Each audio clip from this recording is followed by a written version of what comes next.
Hi, good morning everyone. Welcome to this morning's Cabinet meeting. It is 10 o'clock, so we ought to get underway. So firstly, apologies. I've got apologies from Andy Roberts, and also Tracy Onslow is going to be a little late. Declarations of interest. I'll declare that as a member of the County Council, I represent the County Council and Redditch Towns Board. Look at any other declarations of interest. Mike? Yes, thank you, Leader. Item number 5, relocation of Redditch Library. Declare that I was previously a member of the Executive Committee on Redditch Borough Council when these plans were in early formation, but sit here today solely in capacity as a member of the County Council. Thank you. Thanks, Mike. Any other declarations of interest, colleagues? None. None noted. Public participation. We have a normal slot for public participants. We've got 3 speakers this morning. Firstly, I'd invite Phil Berry to address us. Mr. Berry, you get 3 minutes to talk about the item. I think you're talking about item 5, the Redditch Library. Welcome. You have the floor.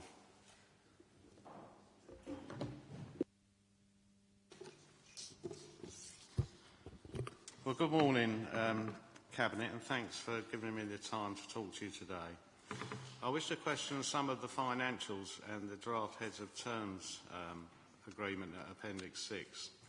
On page 1, the server room, who will be responsible for the cost of provision and installation of the IT facilities, the landlord or the tenant? And what is the current estimate for the works?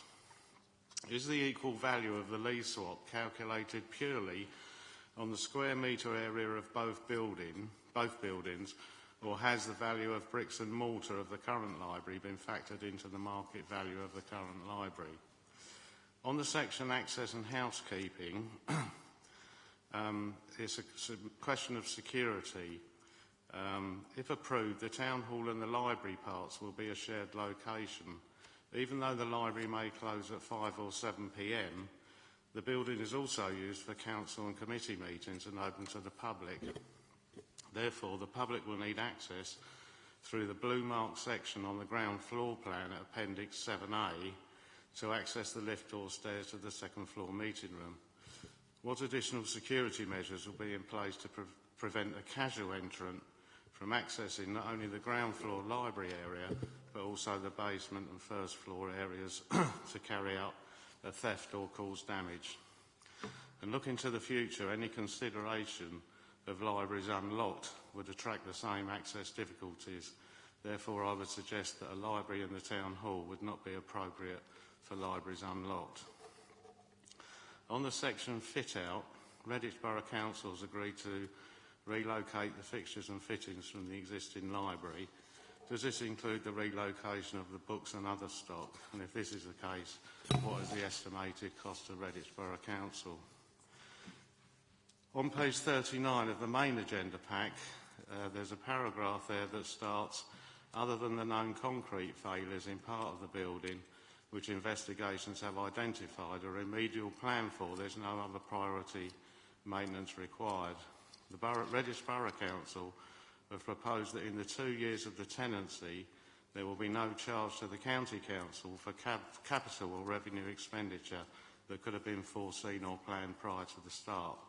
Do I take it from this that Redditch Borough Council will be responsible for the repairs to the current library prior to its demolition? And if so, how does this come about? Surely the lease exchange will take place once the new refit has been completed and the move has been completed. To sum it up, Mr. Chairman, I would conclude by saying this. If I were in your position, I'd be rubbing my hands with glee. They're getting a brand new library facility for minimal expenditure. But as a resident and a council taxpayer to Redditch Borough Council, I'm concerned that it appears that whatever Worcestershire County Council demands, Redditch Borough Council have simply produced a blank cheque for you to fill in. Mr. Berry, we're over 3 minutes, but if you can I just wind up? Yeah. Thanks very much. Now, you may say that this has nothing to do with you as a county council, but I would submit that you also have a responsibility to care for the overall financial effect that this will have on Redditch Borough Council taxpayers. And with that in mind, I would ask you to reject the recommendations. Thank you very much. Thank you, Mr. Berry. Thank you for the public participation this morning. The next public participant is Andrea Berry. Andrea, do come across and take your time to get in place and get familiar with the mic. Thank you. Oh. Hopefully. Welcome to this morning's meeting. Thank you. Thank Again, you, you Chair. get 3 minutes. Sorry. No problem at all. A bit nervous, actually. No problem at all. Take your time. Thank you, Chair, for allowing me to contribute to the meeting. I wish to speak about the Equality and Public Health Full Impact Assessment at Appendix 5 to the report, and in particular the Disability Impact Statement. The main concerns arising from the consultation in terms of additional journey to the Town Hall have been summarised on page 4 of the Impact Statement. The actions to mitigate the potential negative impacts are set out on page 9, and I wish to make the following observations. Promotion of shop mobility. The shop mobility charges £18 annual members fee and a daily fee of £4.20 for a motorised vehicle or £7.80 for non-members. This will be an extra added cost for disabled to overcome the difficulties in overcoming the gradients that are mentioned in the feedback to the consultation. Promotion of shorter walking routes from the car park by the Palace Theatre. There is no free disabled parking in the Quadrant car park. The cost of parking in the Quadrant is more expensive than the Kingfisher, who also do not supply free car parking, but therefore this will be an extra added cost to disabled people. Closer exits from the Kingfisher, which shortens the journey for the car park to the Town Hall. This mitigation refers to a lift from the Kingfisher down to the canopies and through the Fountains Passage. This route is very secluded from the main footfall from the Kingfisher to the current library, and people may feel unsafe using that route that is not well populated. Provision of a blue badge space at the Town Hall. A single space is insufficient and the car park needs resurfacing.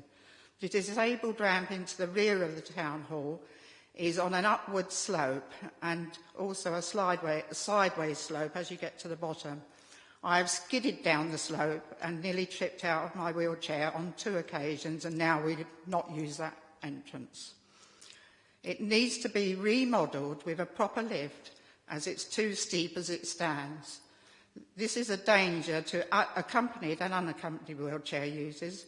In addition, the access to the Town Hall car parks is via a barrier. What arrangements will be made to open the barrier to allow access and exit?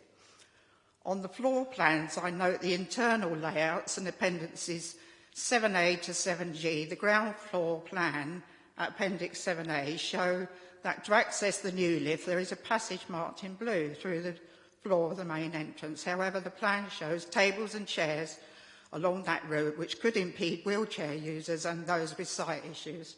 Finally, a note at the bottom of the impact statement on page 12 states, "Hello, can you revisit the disability section and amend accordingly prior to sign off? Thanks, Maddie."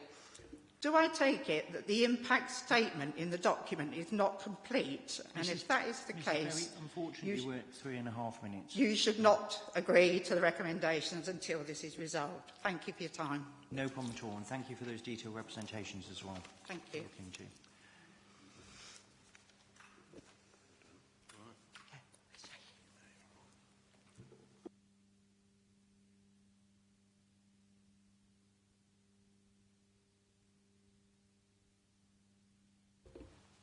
Thank you very much, Mrs. Berry. And our last and final public participant this morning is Sharon Fletcher. Sharon, come across the table. Do get yourself comfortable, and then we'll have 3 minutes for your particular representations on the same item, I believe.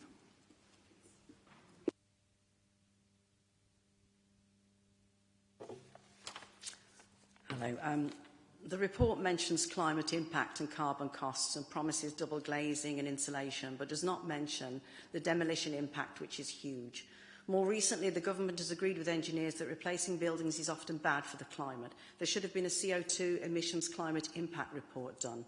It's estimated that another 300 tonnes would be emitted in construction of a replacement building. The negative impact would be irrevocable. A government committee of MPs agreed in 2022 that demolition should be avoided wherever possible. The plan to demolish the present library, move it, is to be subsidised by selling off other community assets. However, in our rapidly changing fiscal climate, this would now prove inadequate to the needs of the plans. However, I think it will be comforting and worthwhile to have other facilities recently taken from the community all put in one place. I heartily support the idea, with the exception of our library. Personally, I find the sacrifice of half our archive too high a price to pay.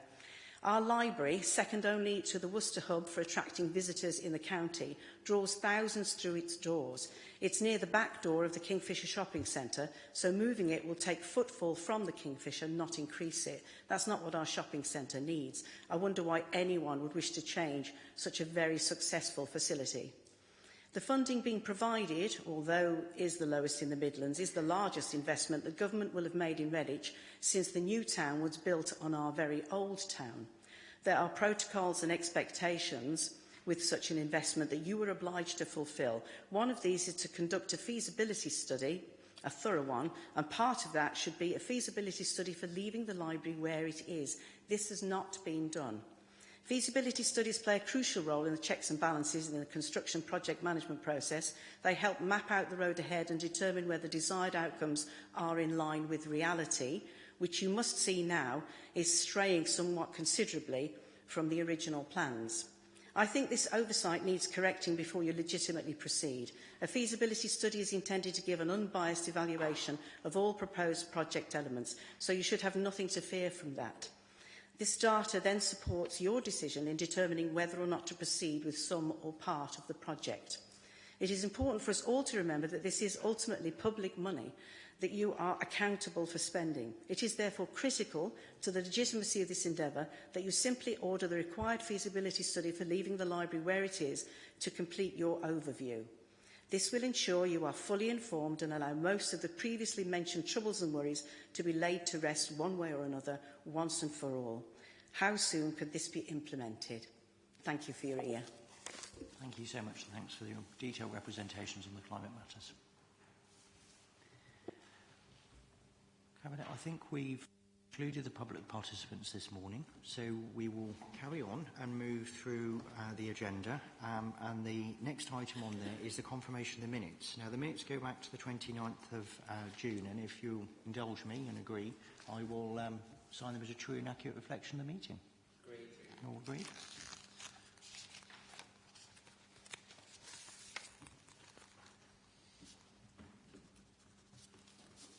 Brilliant. Okay, that's done.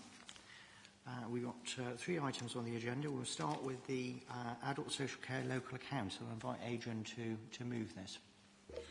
Thank you very much indeed, Chairman. Yes, if I could just formally move the recommendation as listed in 1, that the Cabinet Member for Responsibility for Adult Social recommends the Cabinet endorse the improvements that the adult social care have made in 2022. The Care Act of 2014 put the responsibility on the County Council to publish an annual local account of how social care was doing. And I'm glad to say that after some years, we have now finally caught up. So we are, this Cabinet is considering the last year's, the 2022 to 23 annual report. And I think it's right, actually, in other ways, that we bring an annual report such of this nature, because we are, of course, if you include all the local government grants, all the grants from government, spending some £272.9 million this year on adult social care and its associated responsibilities. I'm always quite interested that I know the Cabinet tends to be more interested in performance, and performance is slightly far back in this report because we're concentrating perhaps more on the vision and the direction. But I will just take you to page 17, where we've certainly made some achievements during the course of the past year. We have seen a reduction of those living in long-term residential and nursing care of some 2%. This has been an aim of the Council for a good number of years now. But unfortunately, the trend appears to be going the other way again, partly, I think, because of the machinations going on inside the NHS. But I really do welcome the 5% increase for those living in supported living, and indeed the increase in extra care. But I think what is really important is the 7% increase that we are now supporting people at home through the domiciliary care. And we continue to deploy assisted technology where we can to some effect. But I think it's worth just reflecting on the sheer scale. You know, we had over 30,000 inquiries last year, and the combined health and social care sector employs some 38,000 people. Very interestingly, though, the 2021 census has shown a decrease in the number of carers that we have in the county, down to 52,750, which is a decrease from 63,000. And I'm not too sure quite where they have gone. Well, this is an effect of COVID. I mean, certainly we have picked up more people into the system, which possibly has released. Maybe it's, and I can't remember this question on the census, I'm afraid, because I didn't fill it in. Mrs. Hardman filled it in for me. As to how the question was phrased, as to whether you had caring responsibilities or not. But we consistently are achieving in some really key areas, and the one that I'm really interested in is the 91 days from discharge and reablement, where we're some 2% above the England average.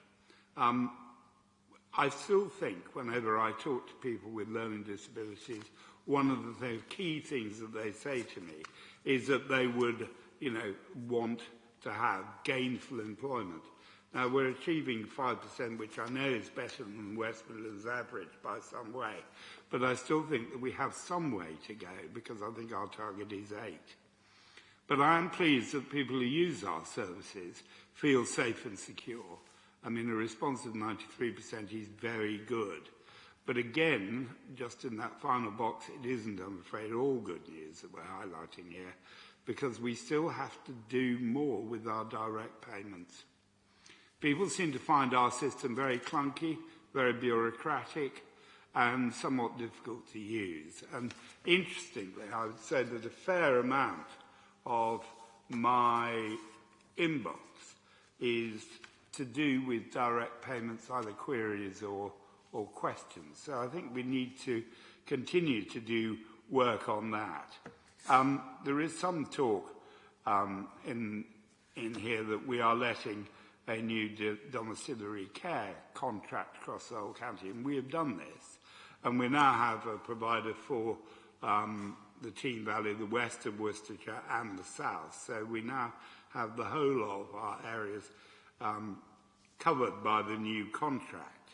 The report runs through a series of areas that we focus on, such as learning disability, reablement, as I have alluded to. I am particularly keen that we continue to focus in partnership with our health colleagues on reablement, to focus on what the individual can do, not the ideal position. And again, it's this business about we have to try and move the service on from being the service knows best and somewhat patronising to where the individual makes its own decisions. And we've talked about supported living, and I would also just want to highlight to Cabinet the success that we've had with the new daycare services. If you remember, 2 years ago, it was controversial in the county, but we followed other counties in adopting a new model, which was, rather than having fixed buildings where people went to every day, they found other and alternative things, often provided by the VCS and other charitable groups, which gave them variance and allowed them to make decisions. I just want to talk just very briefly about our vision, because one of the key bits about this document is it's laying out a vision for the future. And on page 6 of the report, we lay out that vision in some detail. I mean, obviously we are continuing to embrace partnership working with our NHS colleagues, and we continue to believe that engaging with our communities and getting our communities to do more to combat loneliness, even if it's only just by a monthly coffee and chat sort of session held in the village hall, is a tremendous way to move forward. And we continue to have some success investing in assisted technology to allow people to live safely and independently with their own homes. And that offer continues to develop across the country. We try and manage demand for our services by focusing more resources on the preventative measures.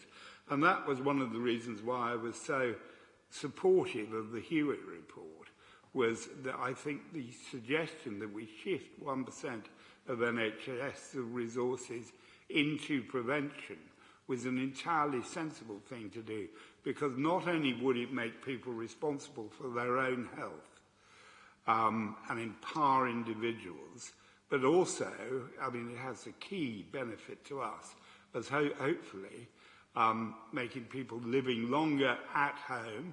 I mean, the average age in this county is pretty good before you need intervention from social services. 82 for a male, 84 for a woman. But obviously we can do better, and the period of intervention is short. But this issue of managing care is going to be a challenge for the ICS and the new system as to how we do this, because we have to encourage personal responsibility for health, as it says in the report.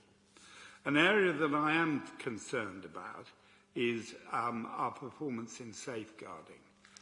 Certainly, as you know, we have a new inspection regime coming.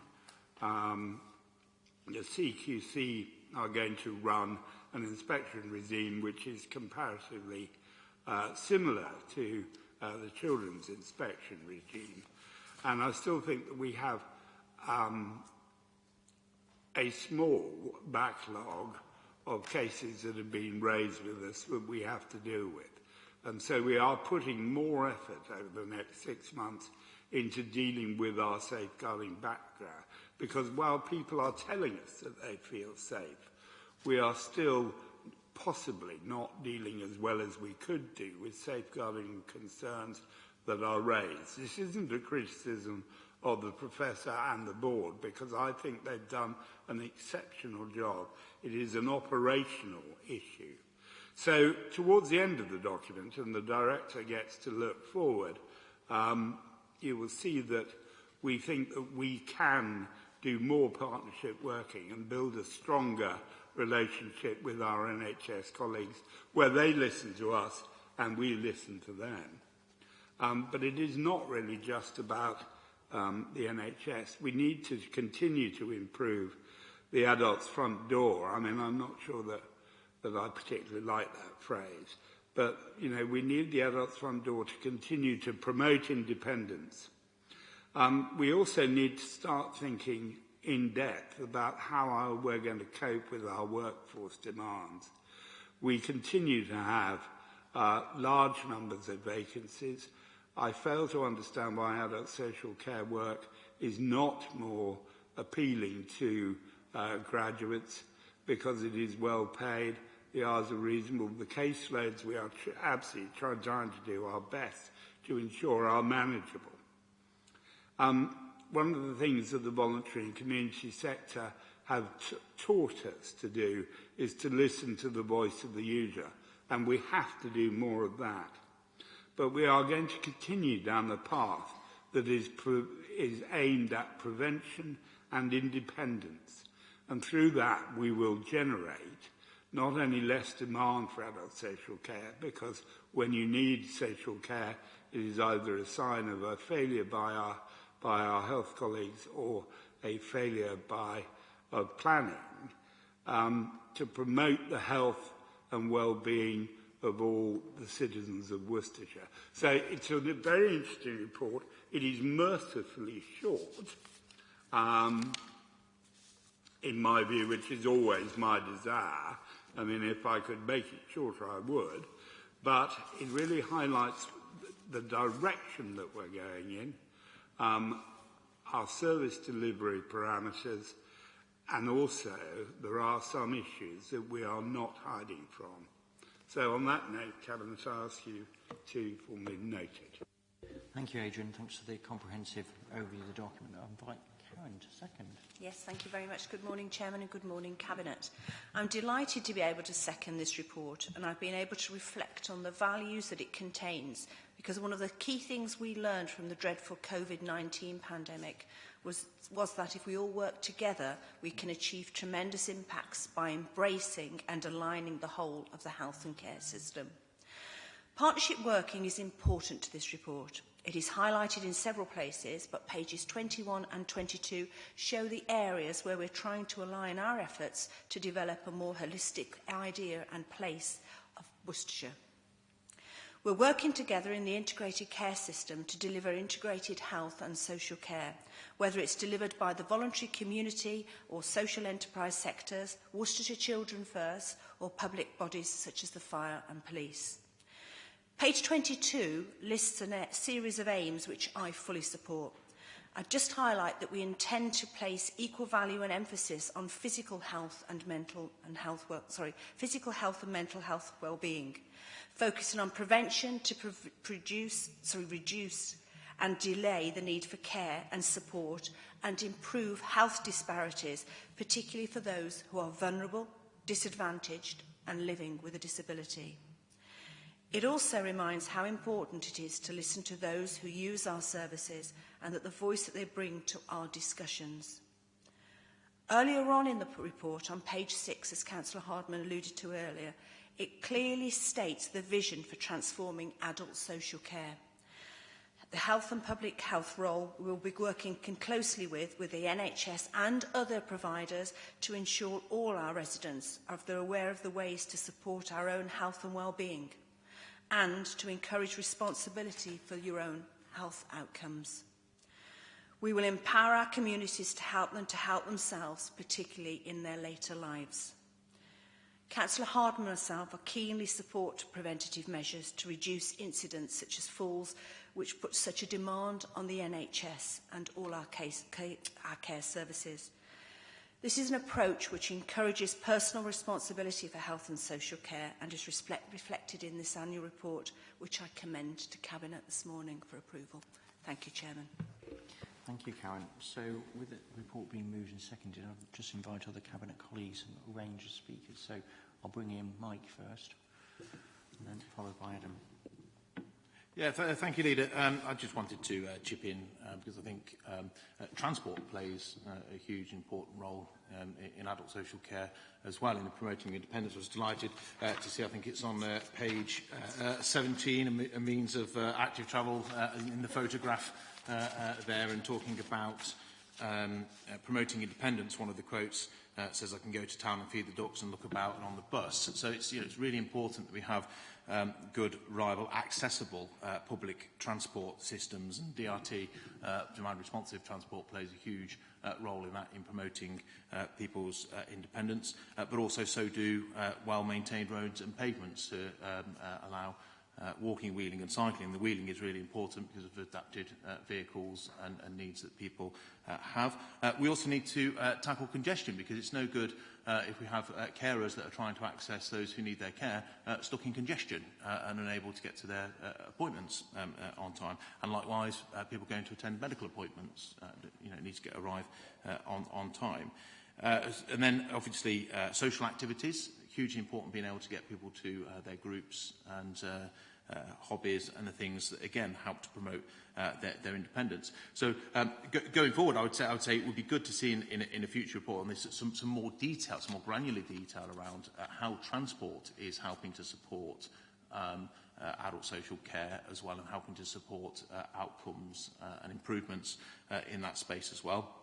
And I've already given my commitment as Cabinet Member, working closely with Adrian and Karen. We have the Westlands Crossing, for instance, which we recognise has huge social benefits, and also a couple of, it was the last meeting when I talked about defibrillators on bus stops as well. So transport has a huge role to play across health and adult social care, and we're willing to play our role wherever we can. But it'd be good to see some data around that if we can start to try and surface it. I know it's complicated and challenging, but it'd be good to see. Thank you.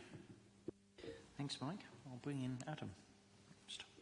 Yeah, thank you. And at the risk of sounding like a broken record, I'm going to pick up the same couple of points that I probably always do. And delighted to see this report, and particularly with regard to the engaging with our communities to help themselves, particularly in later life. I don't think I ever miss an opportunity to talk about the benefits of community getting involved with the elderly, both from a sort of dementia provision and also loneliness, which I think is a major facet. And I think it's really interesting within the report as well to see about the investment in technology and some of the examples in there about how it's not necessarily just, it's helping people to be able to go and do the things they want to do. I think we refer to somebody who's a member of a band, you know, and the ability that a call at a particular time was causing them inconvenience in terms of what they wanted to do. And the very fact that they could then convert to a technology form for diabetes to be able to check it really shows the way forward. But one of the things I suppose that has concerned me, and I've raised many times, is the impact of fraud and other aspects. And I think at earlier meetings it was clearly discussed and described in great detail the targeted approach that there is for our elderly and those that are in the care system. So I'd also welcome the continual focus in terms of dealing with that as well, but really welcome the report. Great to see the communities getting involved, and that's something that we really do need to expand and encourage and help. Thanks, Adam. We'll bring in Richard. Thank you, Leader, and morning, Cabinet. I think this is a really good report. I welcome it, and Adrian, you talked about its conciseness, its brevity. I think it has more impact for that. It picks out the key areas.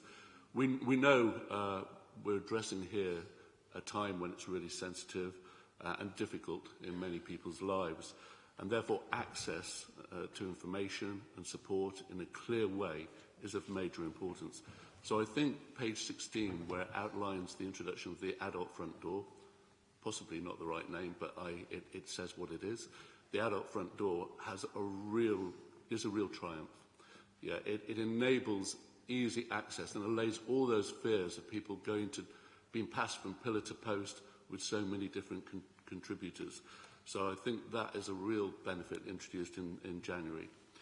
I also welcome the discussion on the importance of partners, because this isn't something that could be achieved in isolation, but more the benefit of the communities. They have a really big part to play in all that. The vision of prevent, reduce, delay, I think is spot on. And as we're plugging our own cabinet positions, then I think there needs to be something on the natural environment and how important that is to mental health and people as they progress in life. Thank you. Thanks, Richard. I'm looking if there are any other contributors. Matt. Yeah. Thank you, Simon. Thank you for the report. It's very detailed and important. We all know the huge pressure on adult care. And some of the points that others have raised, excellent points about decent pavements, things like that. I know I've put in benches along the canal to help people walk all the way into town. They might need to stop on the way, and all the assistive technology that I've seen as part of being on the adult care. Just one particular thing, because there's loads I could pick up, but just to pick on one thing. It's about, obviously, we want people to live longer in their own homes. It saves us money, and people want to do that. It's a win-win. Obviously, it costs a lot to retrofit houses quite often, sometimes if you've got wheelchair, that kind of thing. And I know there's lots of stuff about it's new builds, new housing, and a lot of new housing isn't built with a lot of those kind of adaptability, accessibility built in. I'm wondering what pressure we can put on to the planning, the government, whoever it is, who kind of can to push for actually more stuff put in, because actually if you put that in when you're building a new house, it doesn't actually add much money. You know, having a lower level toilet downstairs, that kind of thing, that's wide enough access, things like that. How can we maybe put pressure onto the planning so that it saves everyone money in the long term? Thank you. Building for the future really is your theme. Adrian, do you want to pick up that? Well, yeah, I think. Well, I'm just checking if there are any other questions or any other contributors at this point, but I didn't see any other hands. So I think to summarise would be good. I mean, just very quickly. I mean, Mike, thank you very much for your comments about transport, and transport is absolutely vital. And Adam, you're absolutely right about fraud amongst the elderly, who the scammers get increasingly sophisticated. The Police and Crime Commissioner is, I think, starting to wake up to this, and West Mercia Police are putting more effort in. But I'm afraid to say, when the money's gone, the money has gone, and it is very difficult to retrieve it from places such as Nigeria or Russia. And that actually does have a knock-on effect, of course, because if the resources that you have built up for your declining years, as they used to be called, as your latter years are stolen, then it is more likely that you're going to have to use the adult's front door to provide, the county council will possibly have to provide for you. So, eventually this comes back to us. I do think that Councillor Jenkins makes a reasonable point about retrofitting and design of houses, because it is expensive to deal with retrofitting. I think Councillor May is itching to say something on this, because, quite obviously it is a district matter. And that's one of the reasons why I think it was a wise decision that she made to remodel the Health and Wellbeing Board, so that the districts had a voice on this, because often an awful lot of these issues come back to quality of housing, the design and the function of it. Finally, I'll just make a quick plea while we're on housing. We have 20% surplus capacity at the moment in residential care homes in this county. And I'll just make a quick plea to district planners. Not every large redundant building has to be a care home. Thanks, Adrian. Do you want to just, because I think that's a really important document, actually, you might want to just highlight it, because it's... Yeah, thank you very much. So on the webcast, I was holding up a copy of the Worcestershire Housing Strategy 2023-2040, which absolutely speaks about the points that you raised, Councillor Jenkins, about homes for life. To retrospectively adapt properties is more expensive, but to have the correct width of doorways, for example, for wheelchair accessibility and plugs at the right level is half the battle. So if you look at this document, and I encourage everyone to read this, it's working its way through the districts and the borough councils at the moment to be adopted. It is key to enabling our district plans to be more functional and fit for purpose, actually. So please do take a good read. It is a good read. Thank you. And can I take the opportunity to thank all the districts and the borough councils for their engagement on this piece of work. It sits very nicely under the health and wellbeing agenda, but you can just see for you, those of you that are out there, how the pieces of the jigsaw are so important, and this is another significant piece. Thank you. There are really good points to draw out in terms of the partnership working with districts.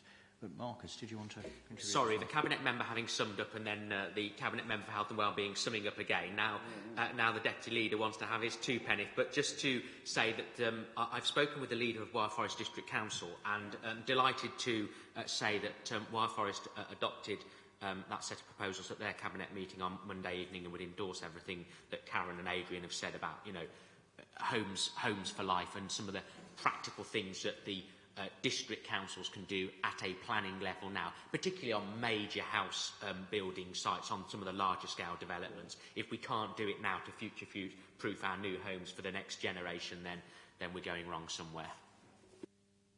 Thanks, Marcus, and thanks for a good debate on that item, because it's a really important document, as Adrian alluded to in the introduction. It links to our overall corporate plan and vision in terms of our 4 key priorities and what we're trying to do in terms of shaping Worcestershire's future. So it's also the largest spend area, and therefore we give it due regard and its importance in terms of our policy shaping agenda.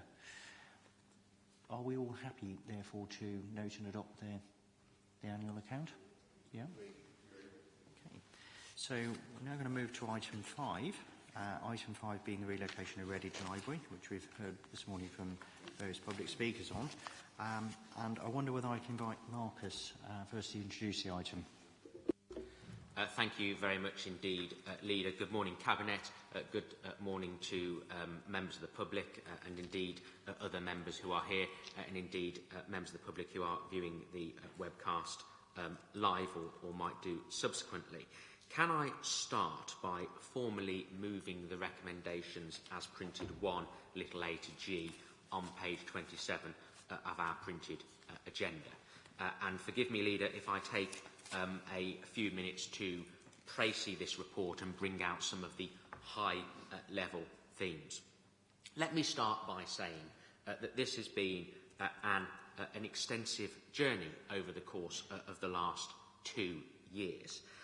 And I think that if there's one thing that Worcestershire County Council can't be accused of, it's rushing and making a hasty decision. This is a really important decision for the residents of Redditch and for us as the statutory library authority. Of course, fundamentally, my duty as the responsible and relevant Cabinet member on behalf of this County Council is to ensure that we follow proper and due process, and that we have a lawful process, and that we have been and are indeed fully open and transparent. Because, and forgive me for those of you who have heard me say this before, and it's set out in the what I class as the legals in the report, the latter paragraph 71, 72, off the top of my head. As the statutory library authority, under section 7, I believe it is, of the Public Libraries and Museums Act 1964, we have the duty to provide a comprehensive and efficient library service for all persons who live, work or study in the area. And I make no apology for the time it's taken us to get here, because I can say, looking at every single resident and every other member of the Cabinet who have to collectively make this decision, that I can put my hand on my heart and say we've now reached the decision where I can comfortably, safely recommend that all the parameters that Cabinet set back in its October Cabinet report in terms of what's set out, for example, in 1D, the commercial, operational and collaborative requirements, all those boxes are now ticked. It was always our intention that we wanted any new provision to be good, if not better, than our current provision. By way of background, and I'm not going to go into too much detail in respect of Redditch Borough Council, but often county councils get accused of not working collaboratively with their districts. And it's really important in a 2-tier area that we have good working relationships with our town, district and borough councils, particularly our 6 districts across Worcestershire.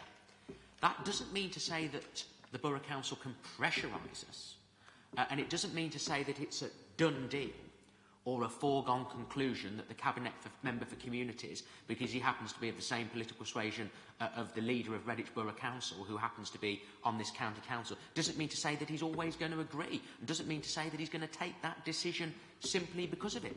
People can say that, but they can say it all they like. But it couldn't be further from the actual factual position, because I've got a real duty to preserve the service and the taxpayers' money of Worcestershire County Council residents. I hear what people say, and indeed I thank the public speakers for coming today. And I'll come back to the public consultation in due course. But my role as the Cabinet member, our role around this table, is in respect of the library service and the Worcestershire County Council taxpayer, not for us to interfere in the finances or strategic decisions of Redditch Borough Council.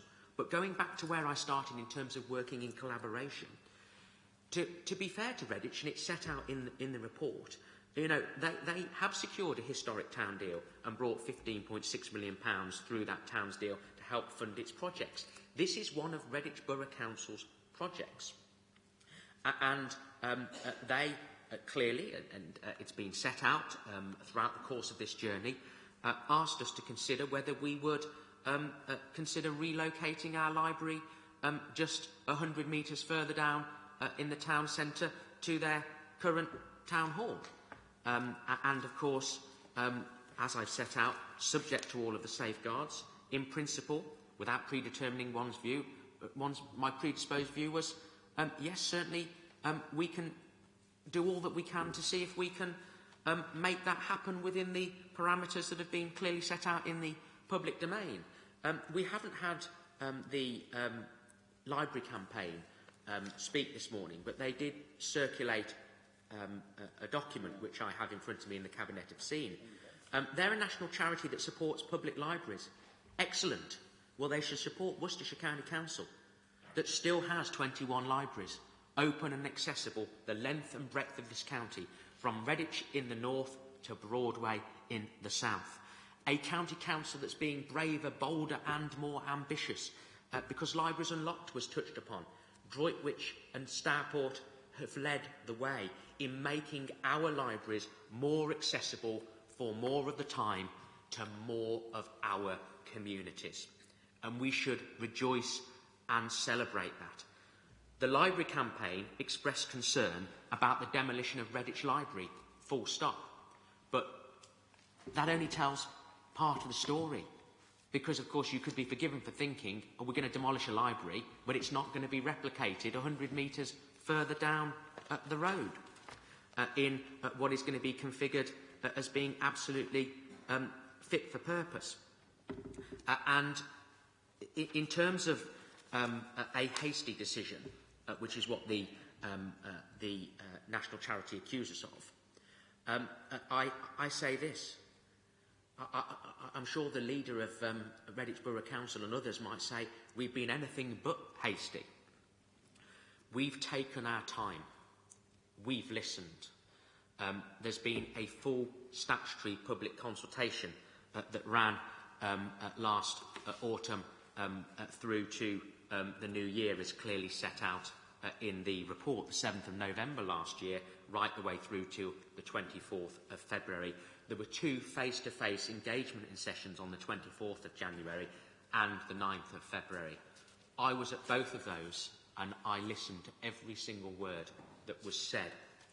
And no one can say that they have been ignored. Quite the contrary. You can take a contrary view, but you still listen really carefully.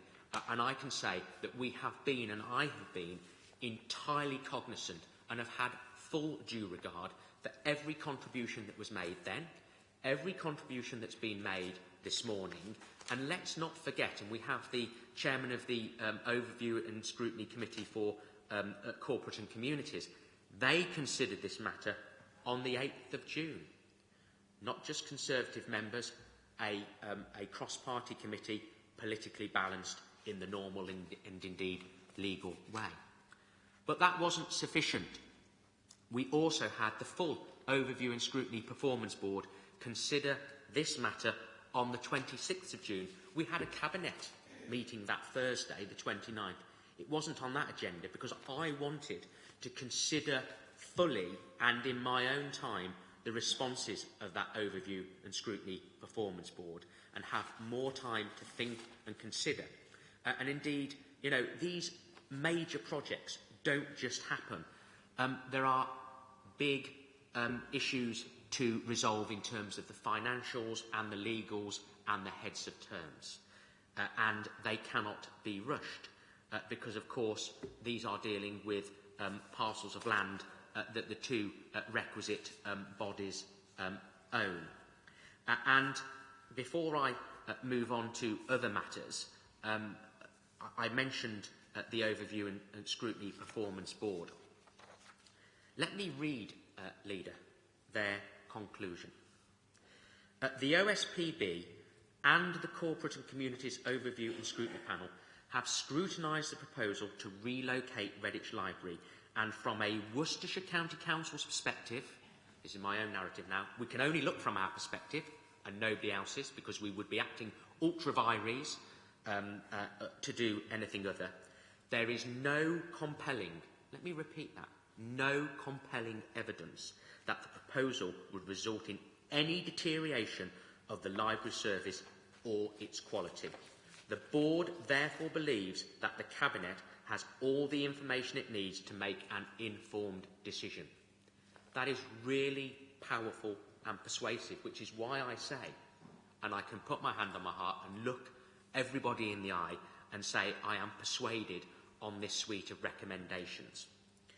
And just in terms of the consultation, there are 15,000 in round figures. The report sets out the exact figure, paragraph 24, 15,024. So let's deal with 15,000 because I'll be able to do the maths pretty easily. 15,000 Redditch Library members. They were emailed twice, each and every one of them. Of the overall consultation, there were 1,467 responses. So let's say just 1,500 in round figures. And not all of those responses were from Redditch Library users, but at its highest, circa 10% of Redditch Library users actually responded to the consultation, to the survey. Now, I accept in its entirety the figures, because of course, and we've been open and transparent from the start, the figures on paragraph 39 and page 40. I accept of those that actually responded that there were 77% that disagreed with the proposals who were library members, and 51%, interestingly, that were non-library members. But in terms of the overall figure, 72% of respondents said they disagreed to the proposals, and I accept that. But when you look at the figures overall, and we can't second guess, so I wouldn't invite challenge by me seeking to articulate that the silent majority are all in favour, but we do have to have due regard and balance the figures and the statistics overall. And of course, and this is not a criticism at all for any of the good people in the room, or indeed those that attended either of the consultation events, but it's pretty telling when you go to consultation events, particularly for those of us who've been politicians in a two-tier area and sit on both councils, that people who are vociferously opposed, and quite properly entitled to be vociferously opposed, we live in a democracy, are much more likely to speak out than the silent majority. And we have to balance and reflect that in our decision-making, which is why I say, and I've said it, I think I said it at both consultation events, I said it at Councillor Stokes' panel, and I said it at Councillor Tom Wells' Performance Board, this was never a referendum, it's a consultation. And I can say that we have had absolutely due regard, because it's not quite set out in the report as a "you said, we listened," but there, and indeed Mrs Berry, who spoke about the accessibility and our public sector equality duty, some really important feedback as part of the consultation process. I'm not a person who lives in Redditch, but I've been to the library a few times and I've been to the town hall a few times. And I'm absolutely able-bodied. I've got no mobility issues. I've got no protected characteristics under the under the Equality Act whatsoever. So pretty easy for me to walk the 100 metres from the existing library to where it's proposed to be. So I don't make this as any glib comment. But what I do say is we absolutely, working collaboratively with Redditch Borough Council, will ensure that there is effectively no impact on those who are going to be affected in terms of ramps, accessibility, layers, being able to access the new build, in terms of lifts, etc. And, you know, the current library is over a number of floors, whereas actually, as the report sets out, much of the service provision here is going to be on the ground floor and indeed then the first floor. Therefore, I genuinely believe that all of those issues are not insurmountable. Provision for a blue badge space, and I think that, you know, there's criticism, well, there's only one blue badge space being allocated actually in the car park at the town hall. Well, you know, and I don't make this as a glib point, there's no blue badge space on the current site whatsoever. And there, it is accessible in terms of car parking and pedestrian links, and we can ensure that there is the appropriate signage. And I genuinely believe, given the media profile that this potential decision has had, and this links into the consultation as well, I am not persuaded, Leader, that anybody was not aware of these proposals. Facebook, social media, campaigns by political parties for or against these proposals.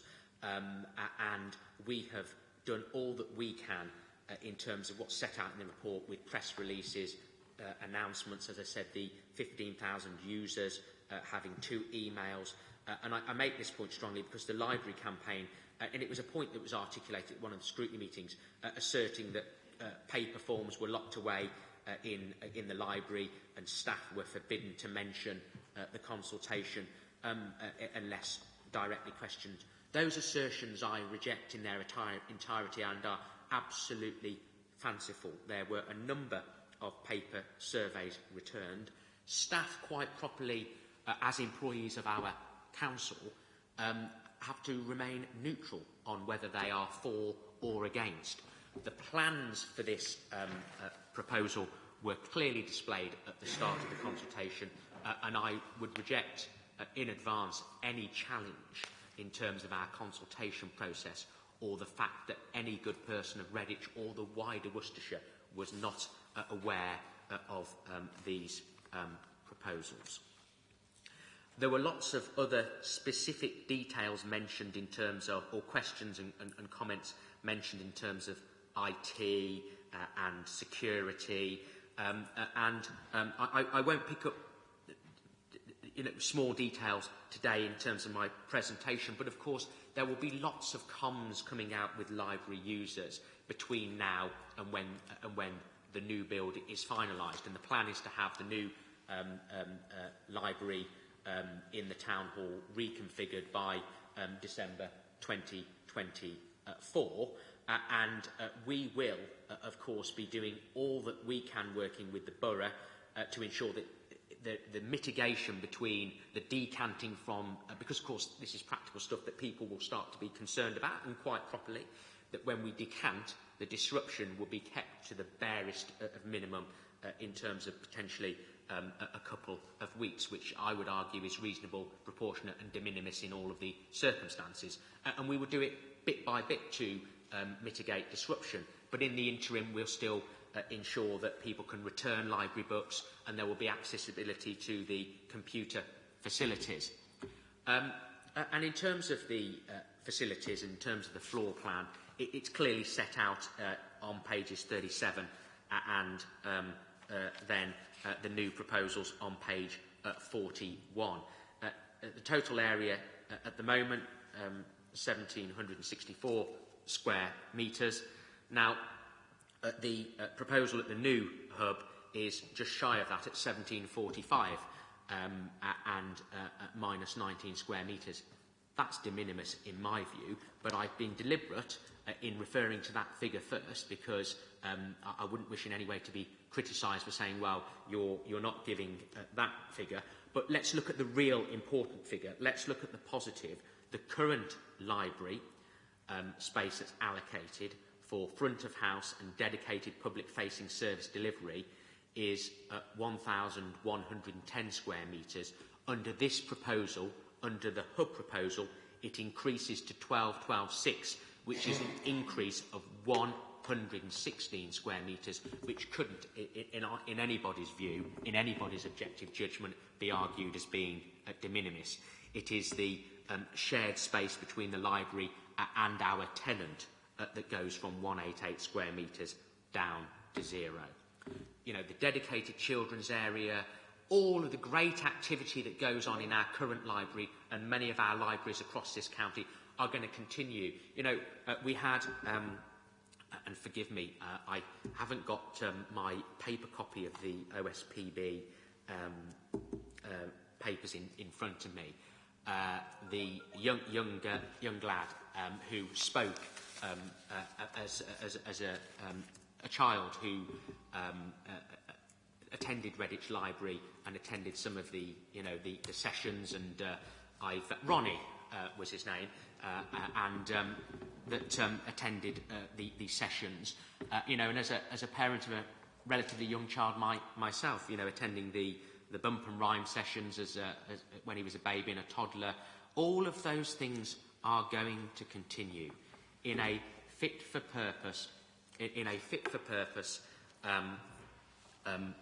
kitted out building, and absolutely, in terms of the commercial and the legals, we are having a 125-year lease on our library provision at Redditch Town Hall, in return for Redditch Borough Council having a 125-year lease on our land where the current library is, which will allow them to do what they want to do in terms of increasing footfall and the vibrancy of the town centre.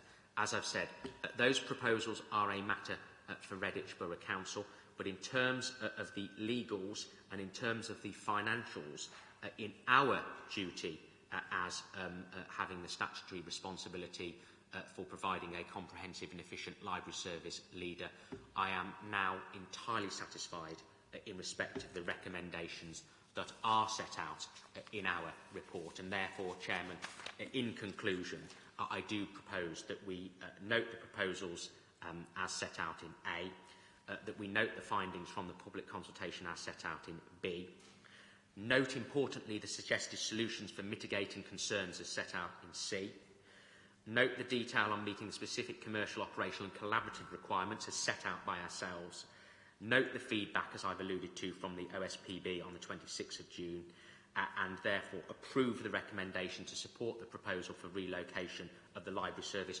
to the community hub at Redditch Town Hall, and G, authorise the various officers here at the County Council, the Strategic Director for People and Strategic Director for Commercial and Change, in consultation with both the Cabinet Member for Communities, which is of course myself, and indeed Corporate Services and Communication, which is Councillor Kent to my right, to finalise the lease agreements and plans to relocate the library service.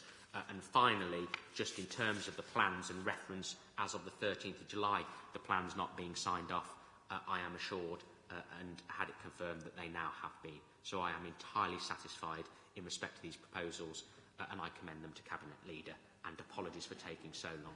No, it's important to lay out those things, so we will take our time this morning, colleagues, over this important matter. But thank you, Marcus, for moving the item. I'll bring in Mike to second. Thank you, Leader. Good morning, Cabinet, and everybody watching the meeting. Also, forgive me if I take a while to work through the various points that I wish to make.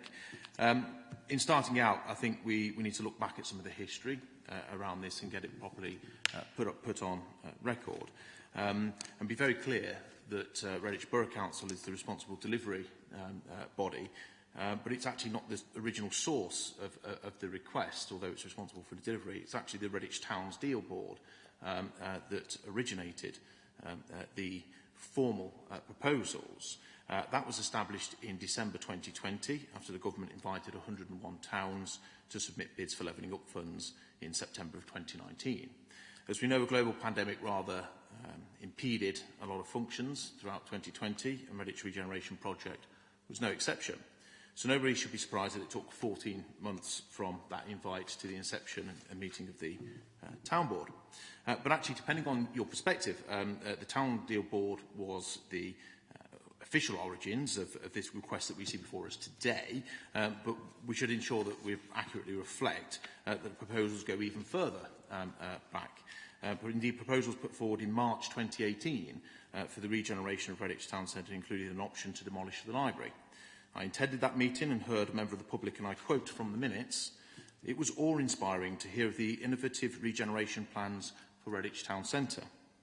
That meeting went on to consider a perspective, and at section 9 on page 11 of that document, the words first appear: demolish the current library and invest in a new high-quality public realm and potential new retail block on the front of the Kingfisher shopping centre. But in case if anyone suggests that that was a throwaway line and merely a suggestion at that time, we can go even further back in a 2017 Redditch Place review carried out by Place Partnership in that year. And at page 5 of that document, they say the library might be considered for demolition, and public groundworks with retail outlets could be built in the strategic town centre location. This would enhance the entrance to the Kingfisher shopping centre and provide natural pedestrian linkage to the high street. This will also provide a piazza-type environment for public events. Talked about fountains, talked about a canopy stage. So the who question of sort of who brought this forward is actually answered not just by Redditch Borough Council as the now responsible body, but also Redditch Town Deal Board, the NWEDR and the late Place Partnership. Indeed, these proposals were first mooted under previous leadership of Redditch Borough Council, so it's been through two controlling administrations. So over a period of 6 years, this has been a long history to this issue, and it's certainly been a long road getting from there to here. And as I said earlier, I was part of, for 4 years, that journey on Redditch Borough Council and served in the Executive Committee where these plans originated. But as I said, they go back before my time on that council as well, and I dare say they'll continue for some years to come as delivery move forwards. So it's no longer for me to consider the affordability of this scheme and who's here. And what we have been assured, and we've been provided with those necessary assurances that the money is there and that the Borough Council is capable of closing any funding gap. And it's a matter for that Borough Council to decide how it closes that funding gap. It's not for us here to sit in judgment of that. And indeed, it's not for us here to sit in judgment as to whether or not this is even a good idea or not. Those who say it's not a good idea are entitled to that view and to that opinion. As my colleague said, we live in a democracy, and we can have disagreements around this. And indeed, it has been at times, looking like a bumpy road, because it's taken us until very recently, as my colleague just said, to actually get the plans finally nailed down. But they are now nailed down. The point that I would like to make as well is this is £15.6 million. I say this as a citizen of Redditch myself. This is a significant investment. As others have said, this is the largest single investment into Redditch since the new town was created. And we have to remember as well that actually when the new town was proposed, it was quite vociferously opposed. Sorry, the new town was proposed. It was quite vociferously opposed by those living there at the time that didn't want their town to be expanded and sort of consumed by a new town. But I'm sure everybody would today regard Redditch as a modern, vibrant, thriving town with a bright future in front of it, but it needs to have its potential unlocked. And I pay tribute to certainly the leader of Redditch Borough Council, who has shown courageous leadership on this issue and has really led from the front in making sure that we push ahead with delivery. He's been supported ably by Rachel McLean, MP, who should also be fully commended for her courageous leadership, but also her vociferous lobbying of government to deliver these funds. I happened to speak to the Minister, Robert Jenrick, at the time, who did point out that Rachel McLean was most vociferous in the lobbying for the funds for this, and rarely a moment go by where she wouldn't be camped out on his doorstep or a member of her staff camped out on his doorstep to ensure that the funding was available. So the leadership on this has been brave and courageous, and we should commend those who have led from the front on this. And what the Redditch Borough Council is asking us, a very simple question: please can we move your library to our new hub? It's quite a simple question. But are also saying, I think, after 6 years of this being a thing, can we please get on and deliver the regeneration of our town centre that is so desperately needed? And there's a lot of detail around all of this, and the what of the question is all covered in the report. And I have to pay tribute as well to Corporate Communities Overview and Scrutiny Panel for the work that they've done, and the Overview Scrutiny and Performance Board for the additional look at this. And my colleague Marcus covered that well. And we are in receipt of the reassurances that there will be no financial detriment to this council, and that the public of Redditch will not have a worse or smaller library in their town centre. And it's important to touch on the consultation exercise as well, because again I'd like to provide some more history and background to that, because this wasn't the first consultation exercise where this was on the cards. Indeed, the earliest consultation exercise I can find, and you can go onto the internet and find this yourselves, is early 2019. And I had a look at the responses from those, and there were responses such as the shopping centre needs to be better connected to the Church Green area. They support the congregation of public services into one area of Redditch to promote their efficiency and collaboration. The entrances to the area of the shopping centre should be improved, and went on to explicitly support the demolition of the library to create a plaza. Not one single person in that consultation in 2019 said that the demolition of the library was a bad idea. And the report that accompanied that consultation was detailed and thorough. From pages 36 to 45, it covered around the demolition of the library and what would go in its place. An additional consultation after that then took place at the back end of 2020, and my colleague touched on that in the sort of November my colleague touched on the consultation that the County Council carried out, but there was a separate consultation of which there were 650 responses carried out by an organisation appointed by the Borough Council. There was also an exercise in 2020 carried out by the UK Government around the town's deal as a whole, and the 101 towns who were invited were each provided with a microsite website, which you can view online in the National Archives. And I had again a look at all of the submissions that were put into that site, and not a single one opposed the demolition, relocation, redevelopment of the location. So it's important to note that there were no fewer than 3 opportunities prior to the County Council's opportunity for people to have their say on this. Then the 2021 elections arrived, and I've had a look back at the political literature archive and discovered a leaflet produced by my own party entitled Our Plan, which provided at bullet point 3 on that document a very clear commitment to creating a new public square at the entrance of the Kingfisher Centre. It attracted no particular controversy at that time, and one of those leaflets was delivered to almost every single home in the area. Then the 2022 elections arrived, and a couple of by-elections, and suddenly there was much controversy. Having checked the literature put out by the time by all parties, there was a clear acknowledgement of the demolition proposals and the regeneration prospectus. And again, one of those leaflets from across all those parties would have gone through the homes of every single house in Redditch. So I don't accept the notion that people didn't know that this was happening. Is the point that I'm making, is that across the County Council's own advertisement, across the fact of 6 years and extensive local media coverage, across multiple campaigns conducted by all political parties, across multiple election campaigns, this issue has been brought up again and again and again.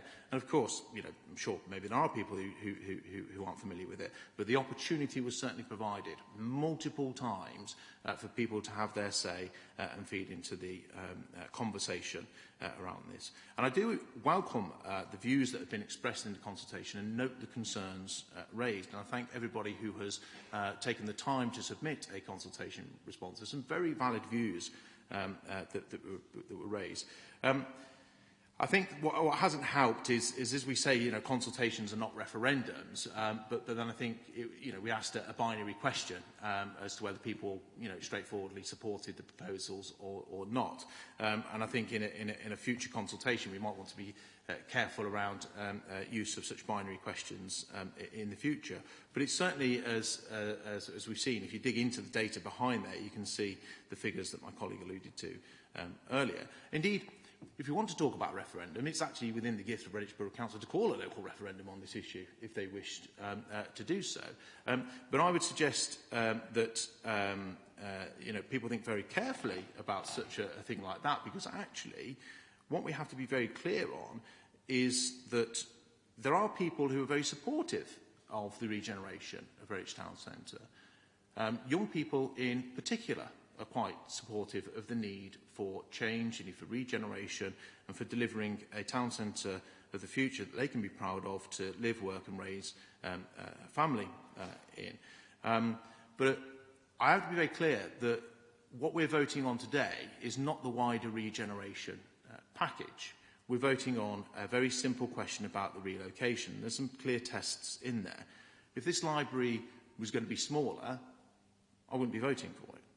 If the library service was going to be degraded, and the people of Redditch, my own daughters and myself being users of the library, if we were going to have a worse experience, then I wouldn't be voting against it. So I have no reasonable grounds to object to this proposal. So I've got to be in favour. And if the vote does go in favour today, then we know that it's going to be over to Redditch Borough Council to hold good to its obligations and assurances and ensure that this scheme is delivered to the people of Redditch, provided with the library service at the same or better than the current provision, safely relocated to a state-of-the-art new home in the town hall. And again, they've provided us with assurances on that. Relocating libraries is nothing new, and it's nothing new to Worcestershire. It's a process that's been carried out all over the country and recently in Bromsgrove. So I hope once this decision is made today, we'll see the progress on what has been a 6-year-long saga and crack on with the unlocking of the potential of Redditch Town Centre. I so second the recommendations. Thank you. Thank you, Mike. So, firstly, before I get round to Cabinet colleagues, I just wanted to bring in Emma Stokes, because Emma chaired the relevant panel, and in the absence of Tom Wells this morning, may be able to give us some feedback in terms of the panel. Obviously, we have the detailed notes of both OSPB in terms of the feedback and also your own panel. Would you do us a courtesy to bring some of those to life and contribute? Because scrutiny has been an important part of this journey in terms of robustly examining the proposals at both your meetings. Thank you, Leader, and thank you to the Cabinet for inviting me to comment. I sit here today, as you've quite rightly said, as Chairman of the Corporate and Communities Overview and Scrutiny Panel, which is a cross-party panel. I also sit here today representing the Independent Chairman, Councillor Tom Wells, of the Overview and Scrutiny Performance Board. And it's always very difficult to follow two very eloquent speakers, one speaking upon the decision-making process and one speaking on the history. But I actually sit here and look at it from a pre-scrutiny, which is an involvement with the community, with other local members that are represented for this particular area of Worcestershire. Okay. So I welcome this opportunity and I thank you for inviting me to the meeting. The workload for the independently chaired Overview and Scrutiny Panel and Overview and Scrutiny Board and for the corporate panel was to ensure that the Cabinet and lead officers had all the information available, to have heard concerns and comments from residents in the survey and from local members, and to allow the public and local members the opportunity to influence, to question and to discuss.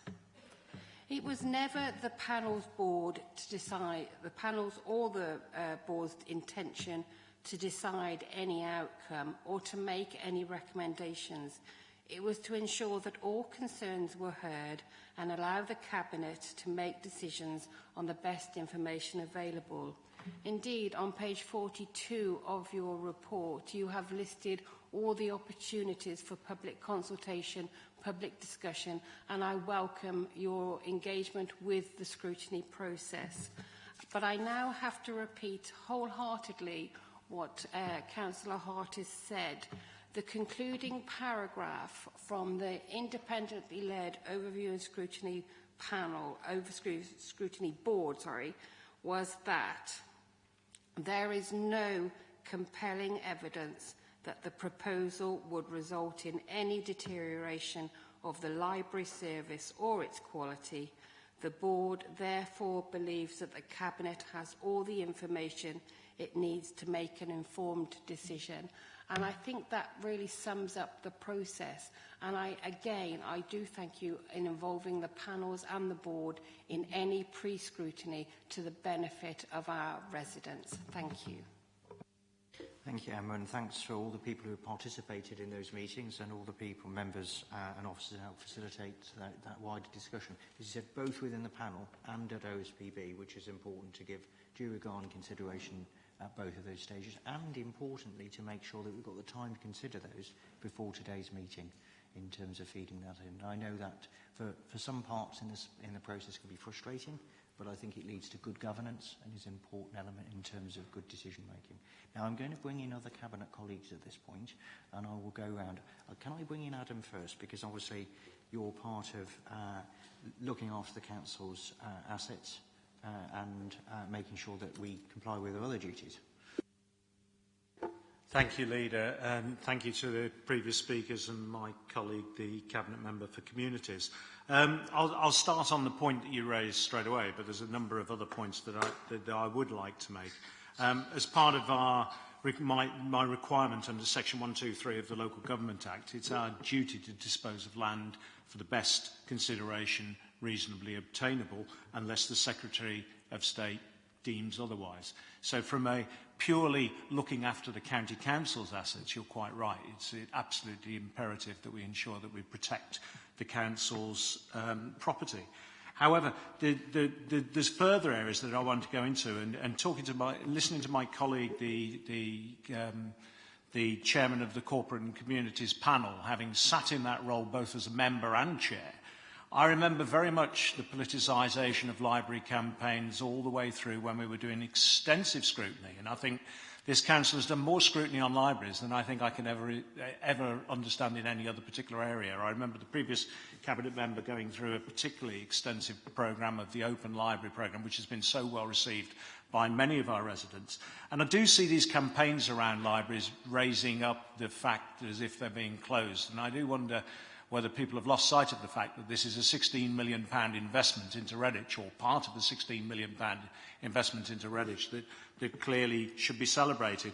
But looking at the report and the consultation and bringing back to it on page 33 in section 42, it says the three most common themes given by respondents in relation to the proposed new location of the library were: the location is not as good, concern there will be a reduction in the facilities offered by the new location, and concern that the relocation will result in a reduction in the size of the new library. And encountered in paragraph 16 of the same report, it says, the implementation of this product and the use of the 4.2 million is entirely dependent on maintaining all aspects of the current library services by relocating it to alternative suitable premises. And I think with the scrutiny work that's been done, I'm convinced and reassured that the facility will be as good, if not better, than the previous facility. Indeed, if we were proposing to put a library into a new building in Redditch, would the view have been different? And we are, by relocating it to an existing building, is that any different to the fact that if you'd have built a new library? So from my perspective, I'm convinced that the proposals are sound in terms from the legal responsibility I've got to get best value for money for the asset. But I'm also convinced for the residents of Redditch that they will receive a library that is equally as good, if not better, than the one that they've currently got. And I would like to put on record the fact that this support or the attack on libraries that we see politically very often is definitely against the grain of the supportive nature of this council towards all the libraries and the good work that we do in that area. I'm an absolute advocate. I've got a brilliant library in Whittle, very modern, very well used. The open library facilities there are very well received. It's combined with a gym and a cafe and other elements, and really it's a great asset for my area. And, you know, I do get quite upset with the fact that we do get attacked on this when we're incredibly supportive of it. But on that basis, I'm happy to support the proposals. Thank you, Adam. I'll bring in Adrian. I think your hand was up first after that. Yes, thank you very much indeed, Chairman. I have to say, sometimes I slightly wonder as the top-tier strategic authority in this county, we do sometimes tend to get absolutely down into whether it's one parking space or two. If I could just remind the Cabinet that we've had a long history of working towards a one public estate ethos. And this has meant that in several cases we have been remodelling, modernising and investing in our library estate as the opportunities have arisen. And if the Cabinet casts its mind back, you know, we started this process with the Evesham Library, which was relatively uncontroversial. We then moved Malvern Library, which people seem to have forgotten about, into a more central position and put in much better facilities there. We then went on and closed the library in the middle of Worcester and built the Hive as a new central county library and archive, which at the time, I do remember, the Worcester News said that 83% of people opposed this. The hardest bit of that negotiation, because it was working with partners, was to persuade Worcester City Council that it'd be much better if you moved the bin lorries off the bottom half of the site, because you had a really useful site that you could use. From there we went on to Kidderminster, where, if I remember correctly, Marcus, the major issue was to do with the piano on the second floor and whether that was going to be able to be played by people. Bromsgrove, interestingly, another library that we closed and moved, was, of course, a success. There wasn't much controversy, I suspect, because the majority of people, including the Bromsgrove Standard, could see the absolute logic in what we were proposing to do. But along that, we've also been, of course, empowering local communities across. And you brought up Whittle, which is a really good example of a really developed, around the library, a community hub, where it has, a preschool and a nursery. It has, a lot of facilities now in that building that it didn't have before. So this use of getting the best value out of our public space, while at the same time trying to free up public space in our towns and cities, has been a long programme that has been going on for the past 20 years. And there is no doubt that the Redditch wider vision fits into this programme, because we are going to move the existing library, modernise it, update the facilities from a building that we put there in the 1960s that has concrete issues, and we are going to remodel the estate into a borough council building that has surplus capacity. So I am very supportive of this, and I do applaud Redditch's wider vision. I mean, I'm afraid to say, Mike, that, time to do these things effectively, it is always astounding how the time just flows by. I mean, if I can remind you, the Hive took us 10 years. Malvern took us 4. I think Bromsgrove took us somewhere in the region of 6. Kidderminster certainly took 5. because they are complex, and we do listen, and that is the bit that I would say. It isn't just an overarching strategy from the county council that it fits into. We do listen, and we do alter, our position, and we did find a home for the piano and kept the art gallery going in Kidderminster. In Worcester, we did listen to what people said, and we put in an access bridge, actually, if you remember rightly, to connect the Hive with the shopping centre at some considerable cost.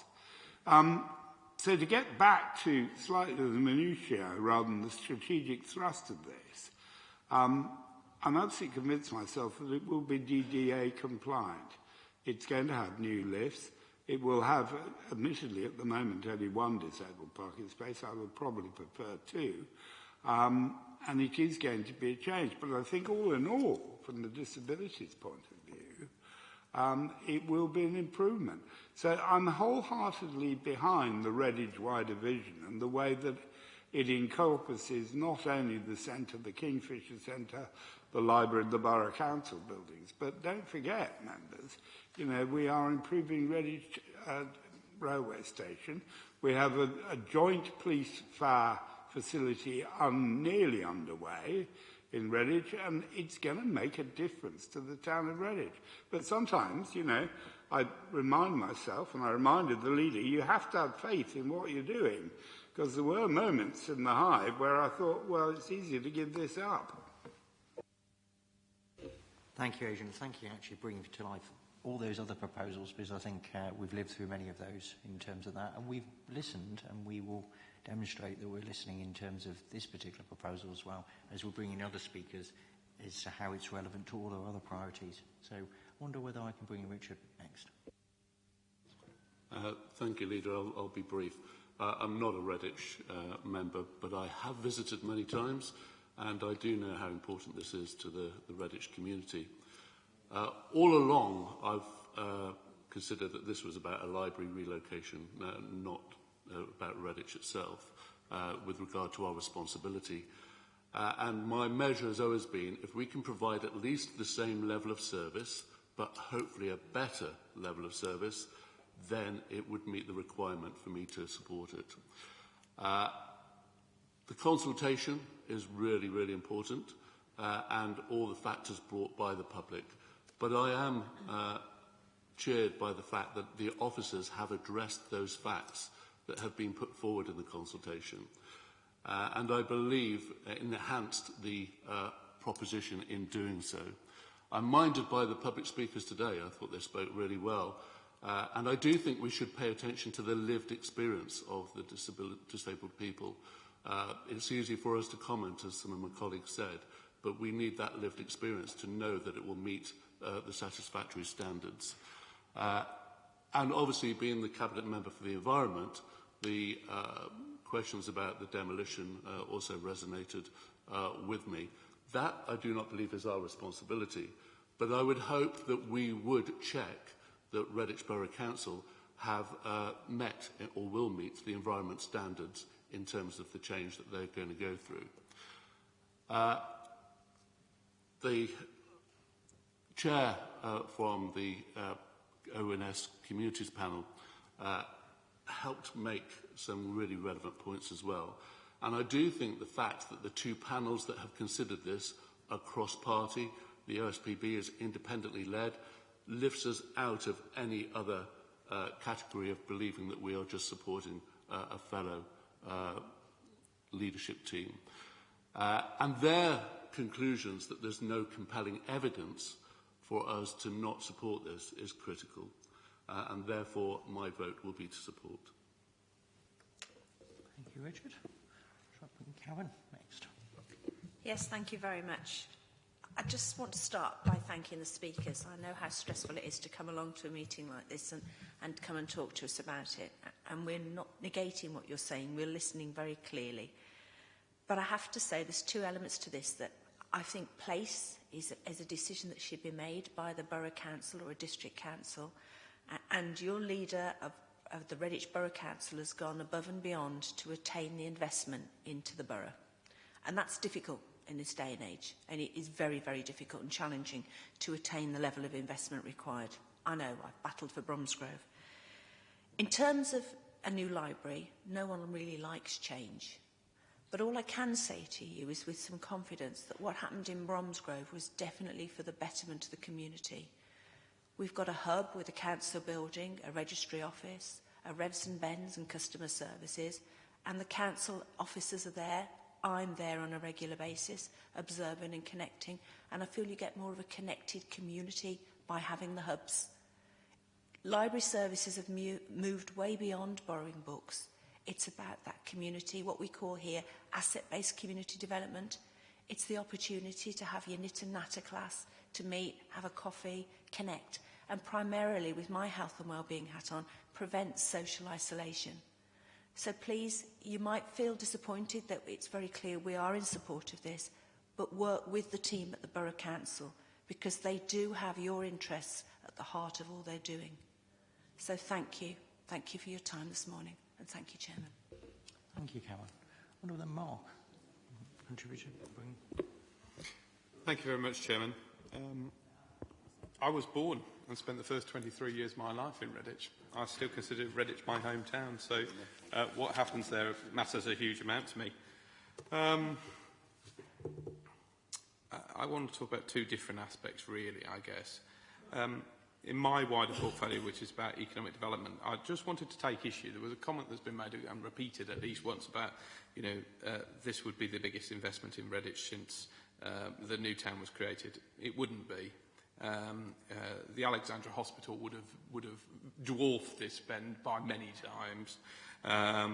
The new college building was probably significantly more than that. We've built a new school there in recent years. We are investing £10 million building a brand new railway station for the town, which I'm very proud to be leading on our behalf here as a county council. I'm also pleased as Deputy Police and Crime Commissioner that we're building a brand new police and fire station in Redditch, which is costing, I think, at least £16 million. So there's a significant number of investments in Redditch which are, renewing the facilities. The town is, 50 years old, and the new town is 50 years old. The old town is much older, but, there are new facilities that are being created for the people of Redditch, which is good to see. So, now, the library itself, I walked past it every day for 5 years on my way to the Abbey High School, as it was called at the time. So I know the site well.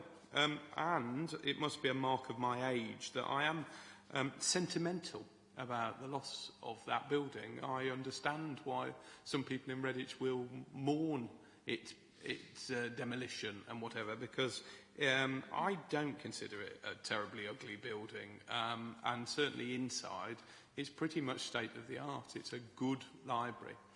Now, I've only been persuaded that we should support this proposal because Redditch Borough Council have met all of our red lines, all of our requirements, that this is going to be the same if not bigger, that the facilities are going to be the same if not better, that the people of Redditch are going to have a better facility, a better library as a result of it, and it is combining it with all the other services that are going to go into that hub.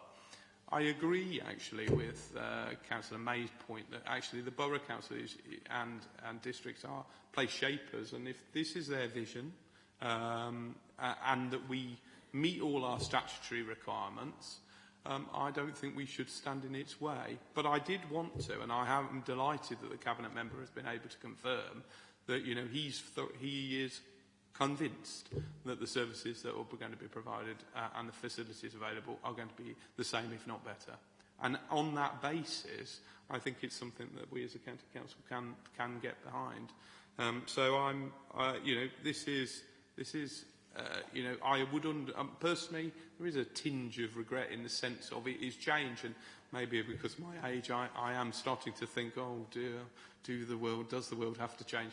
But Councillor Hardman made a very fair point that we have moved and changed library provision across the county on a number of occasions. And on all of those, in Bromsgrove case, in Worcester's case, the facilities got better. And, you know, that is something that I'm very hopeful that this will do the same here in Redditch too. Thank you, Mark. I think I'll just look whether there's any other contributors. And if there are none, then I will sum up before we move to the vote, because for me we set out some very clear red lines as a county council, and we have to discharge our statutory library duty, which I make no apologies for, because actually libraries are part of the heart of our vision in terms of a county council. They're really important community facilities, well loved, well utilised, and as Karen made the point, they have changed and evolved. And actually we've been on this journey in terms of evolving and improving facilities across the county for numerous years, and we'll continue to do so. But each one must be looked on its merits. And so we've approached this, and I've approached this as the leader of the County Council, very much in terms of securing at least equivalent, if not better, library facility than we've got now, which meets the needs of the community in wider Worcestershire. And I am convinced that this does. I am satisfied that this facility and the undertakings and underwritings provided by the Borough Council will enable us to discharge our statutory library duty and provide a better facility, in my view, for the public of Redditch, integrated with the other facilities, and enable the wider proposals to move forward. And I'm also struck by another thing that Karen said and Adrian said, which was about we shouldn't usurp local leadership of place. And so that wider vision that's been created with partners, with our input as well, but importantly with the community's input, shaped a proposal that went to government, and government chose to invest in this project, along with a series of others. And taken together, I think it will unlock the potential of Redditch. I look forward to it going ahead, and I would encourage people to get behind how we make this a success, because I've listened carefully actually to the public speakers that were very eloquent and made a series of points, and I would want to make sure that those issues as we move forward are addressed, because as a listening organisation we've taken the opportunity as part of the consultation not to treat this as a referendum, because it never was, but to treat it as a genuine consultation that raises concerns, looks at those issues and then seeks to mitigate them, because I think this County Council has a good track record of delivering these projects. We'll do so in this case, but in doing so we must be cognisant of those issues raised, we must work through each of those points and we must address them so that we absolutely do have a very good library for the people of Redditch and wider Worcestershire. And so I am satisfied on the test that we set out that this is a sound proposal, and I would urge my colleagues to support it. Those in favour? Thank you. Okay. I think we've given that a good airing, and I know we've taken a considerable period of time, but it's important to do so, colleagues. Thank you for your contributions on that item. I will move now to the next item, which is the annual report in terms of Treasury management. Happy to introduce these. It is on our journey to full council, colleagues, so forgive me for much more briefer comments this morning in relation to this item. Firstly, I would move the recommendations 1A and B. This obviously summarises our position and performance as of the end of the financial year, 31st of March 2023. Just to remind colleagues, obviously it's part of that annual cycle and suite of documents that we look at. So obviously we set the annual Treasury management strategy that was approved way back in February 2022 as part of the council budget setting. We did the mid-year report last October, and so this is during the year-end activity, the annual report in relation to that. I would say that in terms of some of the borrowing, that wasn't as high as expected, and one of the reasons for that is unfortunate slippage in the capital programme. We're profiling, and we always seek to make sure that the capital programme is as up to date as possible, but there was substantial slippage in that programme, and we must be mindful of that in setting budgets and resources for the future. In terms of the process that we follow, obviously in terms of we look at CIPFA and making sure that we follow their codes of practice, and we'll also make sure that we have the relevant training for members, and I would mention to Cabinet that we're going to be making sure we renew and update those, so there's at least twice per cycle, once with the election of new members, and then halfway through the term that all members have the opportunity to have Treasury management training and expertise, and that is proportionate to the role. So clearly, as the lead CMR, that would be more in-depth and more regular for me. But every member should be engaged, and we've made sure that every member of the Cabinet is also engaged through the CBP's process in terms of that process. Looking forward, obviously there's a series of tables in there that we report on the various financial measures. I would draw Cabinet's attention also to how we try and always mitigate risk and strike that balance in terms of how we borrow money and achieve low interest rates where possible. But obviously that has to be balanced in terms of the certainty over that period of borrowing. So we look to structure our borrowing in a way that is measured and proportionate over the long term. And you'll see that set out in the tables. In terms of investment, most important thing, and many organisations have been caught out by this, is protecting the principal sum. And so, you know, we make sure we do that, and we look at the liquidity over and above the optimum rate. And that is very important as a prudent, well-managed authority, that we always are cognizant of that in terms of our decision-making. And again, that's good governance. So there are a series of other tables. I don't intend to take Cabinet through that. We've had a busy morning, so this is on the way to Council. But we also seek advice from the relevant bodies. We look at ratings, and we're quick to act if necessary to make sure that we're only investing and dealing with bodies that meet particular rating as set out later in the report. So with those brief remarks, knowing that this is going on to Council, I would move the annual report in terms of the Treasury Management for Cabinet this morning, and perhaps look for a seconder. Marcus. Thank you very much indeed, Leader. I'll formally second the recommendations as set out on page 47, 1A and B, and just make a few very brief observations, and with the greatest of respect to our new 151 officer. In my humble opinion, he says as a lawyer, Treasury management is dull. But it's very, very important because it enables us to do all of the things that we want to do, like being able to properly fund the hive that we did over a decade ago, that bridge that we want to build, that new road infrastructure, whatever it is. Indeed, you know, it's vitally important. And from somebody who's lived experience in another place when investments go wrong in Icelandic banks, for example, and, you know, it always is a very timely reminder when I look at the tables on page 36 and 37, and it reminds you just what a AAA rating is and how vital it is that in any money that we do invest is in a safe and secure way. So I thank the 151 officer and all of the financial team for the due diligence that they take.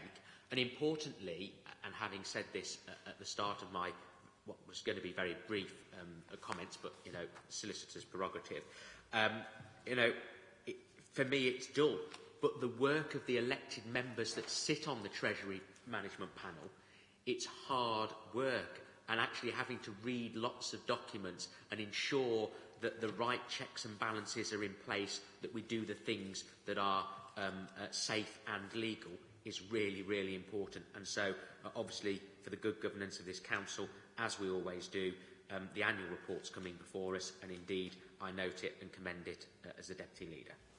Thank you, Marcus. Any other contributors? If not, I would just say I quite like the finances to be done on boring, because actually when they get exciting, you always know there's a problem. So as a well-managed authority, we do like to make sure that we have that good governance. Are there any points? Mark, sorry. Thank you, Leader. I just wondered, on that point, we had a comment at last week's council meeting which showed a remarkable lack of understanding of our finances and whatever. I just wondered, through it in treasury management's another aspect of it. I wondered if officers would like to reflect on perhaps providing members with an opportunity to brush up some of their financial management skills so that they're fully aware what the treasury management strategy is all about and what a Section 114 would actually be about and why an authority might get those. So I just feel that maybe some members could benefit from a deeper understanding of local government finance.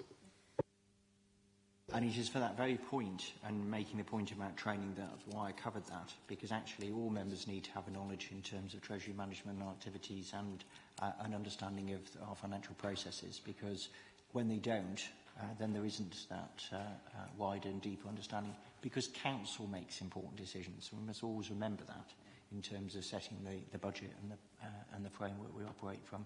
The Cabinet recommends, but council often decides.